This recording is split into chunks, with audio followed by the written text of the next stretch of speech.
In this video, we will be covering the 2019 AP World History Exams Short Answer Portion 1. Part 1. Use the passage below to answer all parts of the question that follows. The more power a government has, the more it can act arbitrarily according to the whims and desires of the elite, and the more it will make war on others and murder its foreign and domestic subjects. The more constrained the power of governments, the more power is diffused, checked, and balanced, the less it will aggress on others and commit mass violence.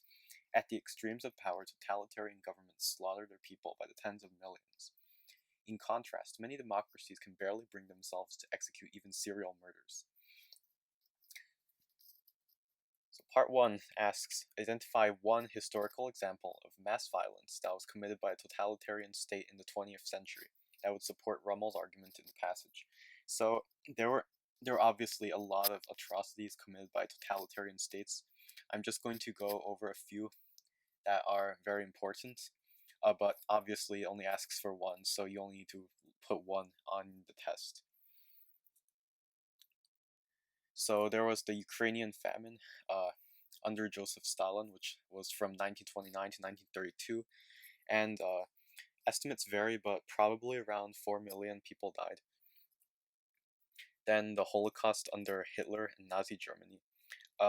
There were 6 million Jews who were killed by the regime, and another 6 million Roma and Poles and many other prisoners and political dissidents and other people in the concentration camps who were also killed, and that was another 6 million. So in total, about 12 million people died.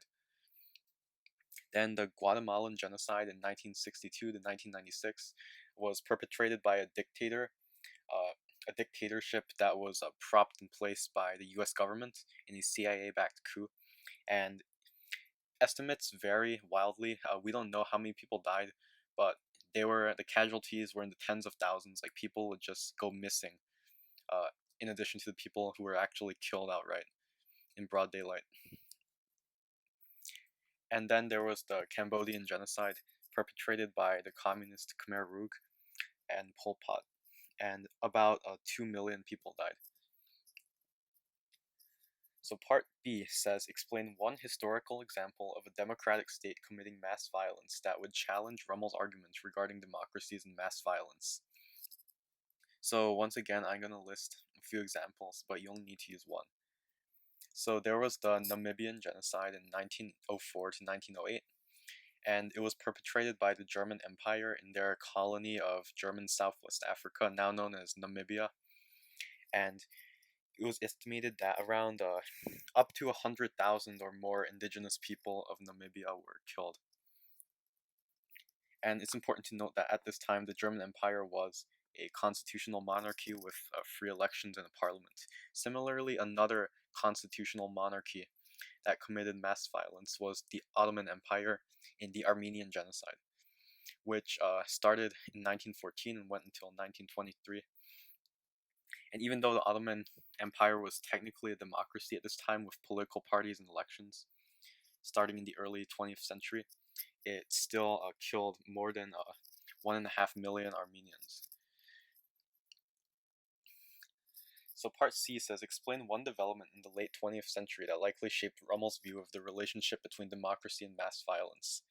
So one big factor is that China became really powerful as a communist country in East Asia, and Mao was probably the biggest murderer in history.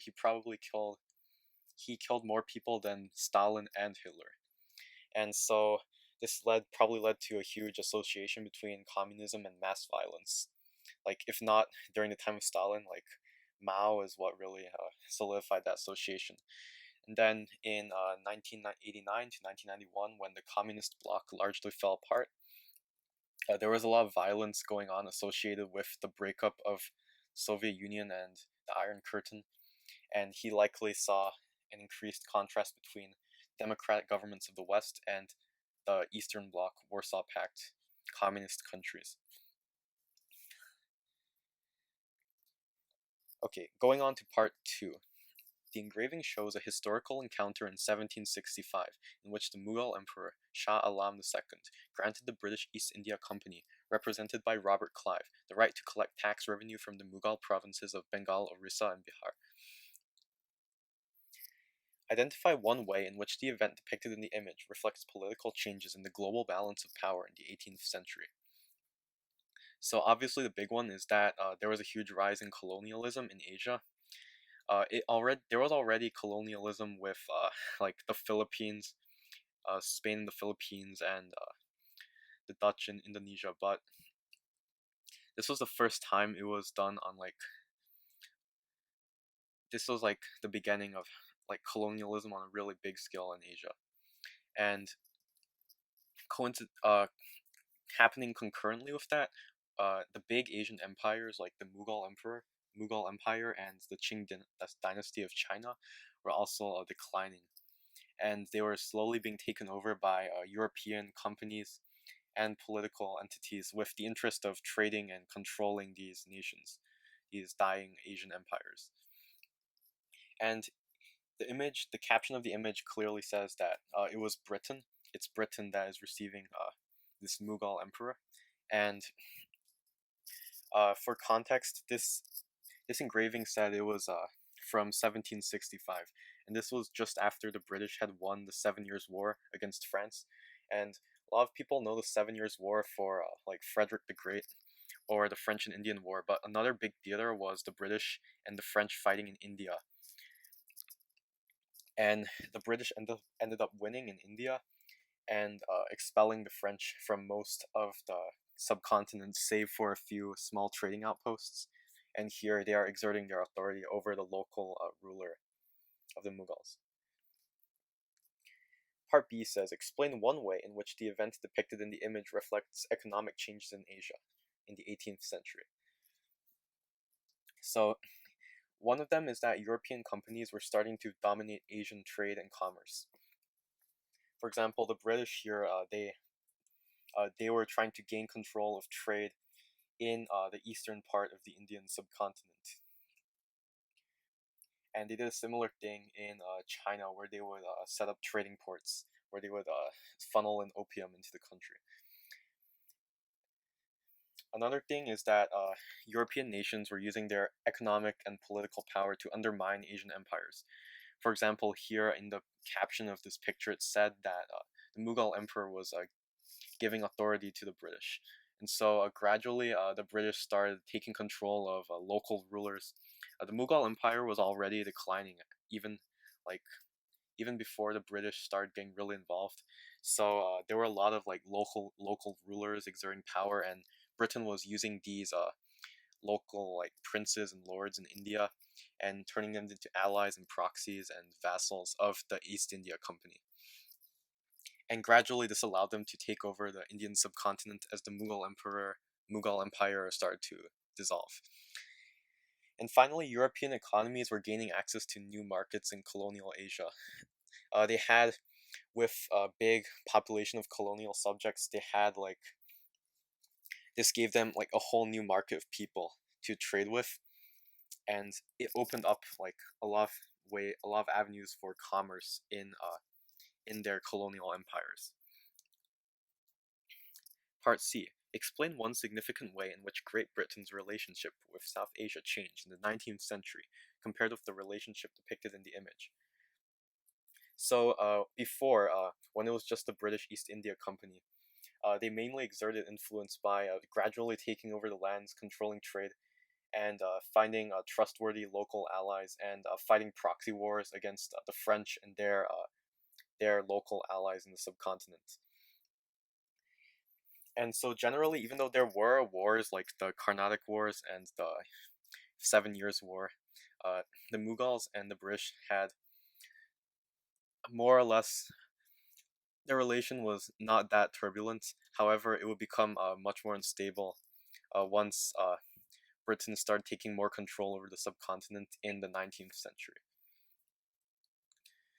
So here are just some examples of how British rule became increasingly violent with the Anglo-Mysore Wars in southern India during the late 1700s. The Sepoy Mutiny in 1857, which is what drove the British Crown to formally take control of India Like before, it was just the East India Company with its own army and its own like the company itself was administering the subcontinent of India. But now, after the Sepoy Mutiny, the British Crown decided to take over and was administering it directly. And then the infamous Amritsar massacre in 1919, which was perpetrated by the Imperial British troops. Because at this time, Britain was under the Crown, India was under the British Crown.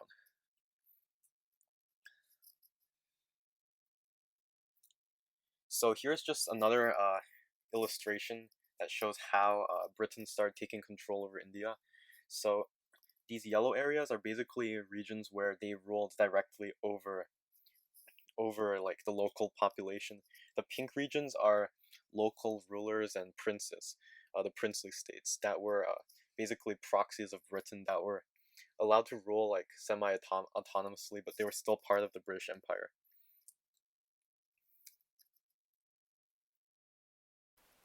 Part 3 asks us to explain one difference in the way in which nomadic and sedentary societies in Afro-Eurasia before 1450 CE adapted to their environment.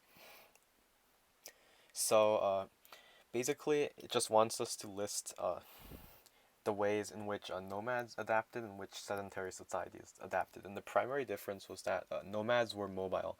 They had livestock that they raised and herded, and they were constantly on the move, following the rains and looking for better grazing areas for their livestock because their animals were their livelihood.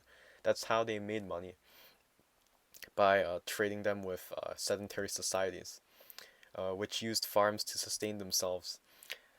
And they often altered the environment to do so, like with irrigation and dams and plowing and tilling the land. And these sedentary societies were often along rivers or in places like oases in the desert. And this served as like their main center where they farmed and did trade and commerce. So part B says explain one similarity between the economic practices of nomadic and sedentary societies in Afro-Eurasia. So probably the biggest thing is that both societies benefited from trade.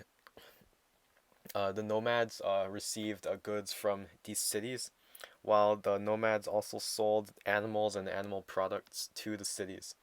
And the economy was especially prosperous along routes like the Silk Road, which passed through the territory of many nomads, but also a lot of big oasis cities, like the ones in the Tarim Basin, and also a lot of other sedentary settlements like Samarkand, and eventually to Baghdad and Constantinople. And there's also the Trans-Sahara trade, which was mainly carried out by nomads in the Sahara Desert who carried goods from the Mediterranean to the kingdoms in the Sahel. So here is just a map of the Silk Road. The Mongols and Turkic tribes lived in the steppe to the north of where the route travels, while along the road there are many different cities. Usually, merchants did not travel very much of the road itself. They would usually only travel between two cities and then pass off their goods to another merchant. So by the time they by the time the goods reached all the way to the west, they were usually very expensive because every single middleman tried to make a profit. So part C says explain one major pattern of cultural interaction between nomadic and sedentary societies. So I'm just going to go over a few examples, but you only need one. And the first one is the exchange of religion. So one of the big religions that was exchanged during this period was Islam, which emerged in the 7th century AD. The Muslims quickly expanded under the Rashidun and Umayyad caliphates. And this is a map of the Muslim world around 800 under the control of the Abbasids and other Muslim states like the Caliphate of Cordoba in Spain. And at this time, they started reaching the East Asian steppe to the north and east. And they were also in contact with the Sahara and the Trans-Sahara trade, which was starting to emerge.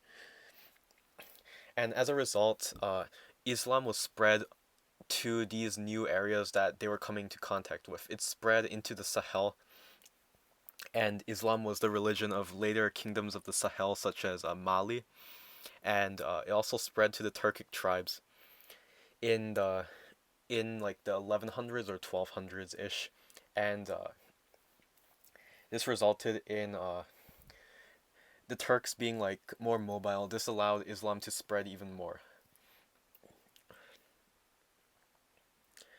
Another big thing was the adoption of languages. So back to the subject of the Turkic tribes. Their original homeland was somewhere in western Mongolia, but they ended up spreading their culture and language across a wide swath of territory over many centuries. They spread northeast into Siberia. They spread to the west across the steppe into Russia, and they spread into Central Asia. And then from there, the Seljuks spread the languages westward into Anatolia and Azerbaijan. And Turkic languages also spread southeast into China, with the Uyghurs adopting the Turkic language. So what people think is the Turkic languages didn't really spread because of like a big group of people migrating, but rather it was more of like a cultural exchange rather than like these yellow areas being settled by people who all came from that origin point. And finally, there is the exchange of technology. And two of the biggest technologies that spread through interaction between nomads and sedentary societies were stirrups and gunpowder. Stirrups were invented in ancient China, and they spread east. They spread westwards into Europe, possibly through nomadic tribes like the Avars that invaded Europe in the 500s. And the stirrup was a big thing because it allowed for people to fight on horseback much more easily, and this paved the way for the medieval culture of knights that emerged around like the 800s ish. And a few centuries later came gunpowder, which spread into Europe by the Mongols. And this obviously changed warfare in a lot of ways due to the introduction of guns, which gave soldiers an easy weapon that they didn't need that much training to use once the gun became more developed. And finally, on to part 4. Identify one similarity between agricultural developments in the period circa 1450 to 1900 and the Green Revolution of the 20th century. So one of the biggest similarities is that both of these periods saw immense population growth. For example, the in the agricultural developments of the Industrial Revolution, the population grew immensely. And similarly in the Green Revolution, where the population went from around 2.5 billion to more than 7 billion where it is today. And this change was primarily driven by new technologies. For example, one of the biggest drivers of population growth was the agricultural developments that took place during the Industrial Revolution and mechanization that allowed for a much greater food output. And then technologies during the Great Revolution, the Green Revolution of 20th century, like fertilizers and GMOs. So this is just an illustration, just a few things about the Industrial Revolution agricultural developments. So in the 1700s, the enclosure movement started to kick in. And this was basically a method of making farms more efficient and able to produce more food. And before farms, each farmer kind of had like a long, skinny strip of land, and surrounded by a bunch of other farmers who had long, skinny strips of land, and this was really inefficient. And so the enclosure movement was basically what paved the way for the landscapes of hedges and square farmlands plots that we see in Europe today. And then there was mechanization in the 1800s and 1900s. It started in Europe and the US in the 1800s, but it didn't become super widespread until later.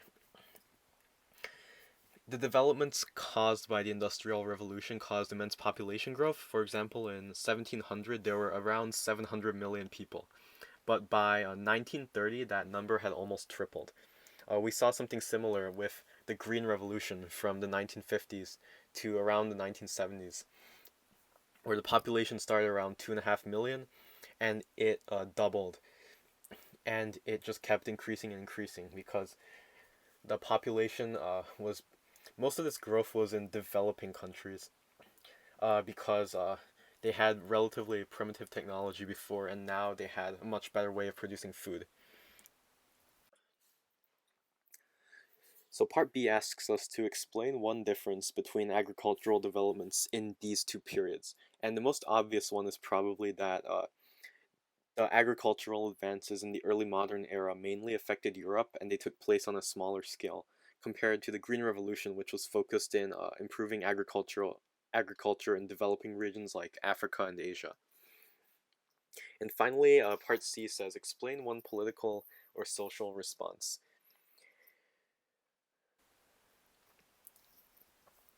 Probably the one big one is there was a backlash against pesticides, pollution, and GMOs. Like a lot of people were scared about chemicals and pesticides getting into the environment, and people were recognizing the effect they can have on wildlife. For example, with Rachel Carson and Silent Spring and DDT. And there was also some concern over GMOs and the possible ethical implications of what they could be used for. Another big issue was overpopulation and the environment. The Green Revolution obviously caused a lot of population growth in developing nations with really high birth rates, and this was causing the population of the world to explode. And people had speculated about overpopulation for a while, like going back to Thomas Malthus. And now people were starting to get scared that maybe Earth's resources are going to run out someday and there will be too many people to live. Thank you for watching this video. Make sure to hit that subscribe button for some more AP World History content and other test prep content coming soon. Thank you for watching this video from EDD Academy.